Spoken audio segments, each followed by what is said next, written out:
So I moved into this room 2 years ago.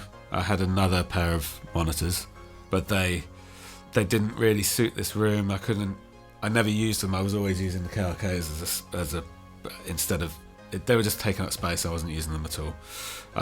I didn't really consider Amphion straight away. I didn't know that they'd made anything this big, but so we tried a few other speakers in here at that sort of weight and price range, and they weren't quite what I was expecting. Yeah, we put the Amphions up, and they beat everything else in that price range, really. So they definitely helped me work a lot faster. It's more just like before, I was having to, again, like I would just be on the KRKs, which are wicked, but the low end and low mids completely overblown. So I have to know how to counteract that, and I'd learned how to do that over working on hundreds of songs on them. So now I don't really have to do that. I don't have to listen to it in the car. I don't have to listen to it on my phone. I don't have to listen to it through the laptop speakers or the AirPods or whatever. I just sort of trust them.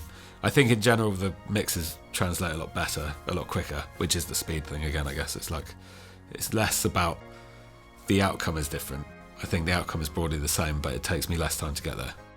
I'd like to listen to music more in here now, in general. I think that's as good a compliment as any, I think. So I'm hearing things in records that I know really well that I didn't necessarily hear before. For my needs in this particular room, against other speakers that have been around for a lot longer and a lot more well established, I think they were way better. Be adaptable.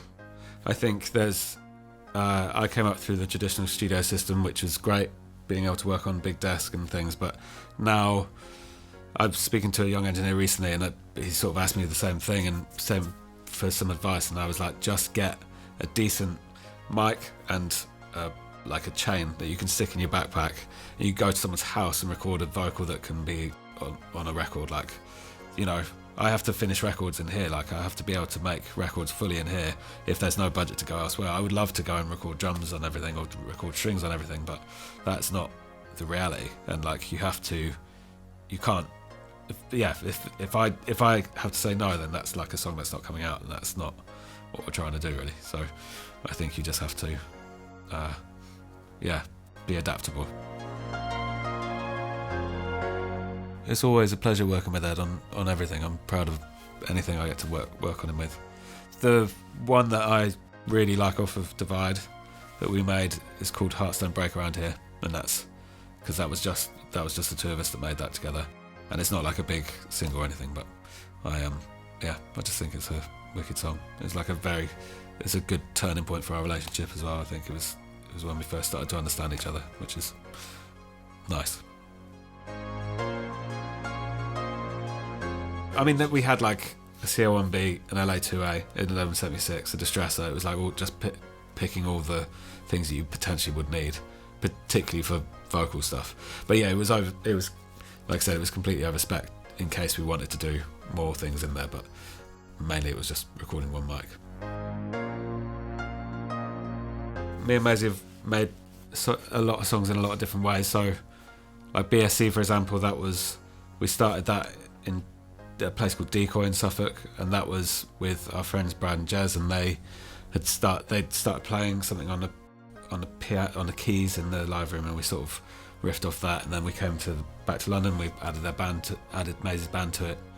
But there's been other times when there's a song called I'm Trying that we did during lockdown, and that was me sending her a beat and a track, and then she would write over it, and then we'd go back and forth, and then we got back in when we were allowed to be in the same room again and piece that back together. So there's been quite a lot of different ways of making songs with Maisie, which is good. I think that it's not always in this room. It's like we can be elsewhere. On her first record, we had 6 or 7 songs together, and I think only one was made in my old studio. The rest was like made in different places.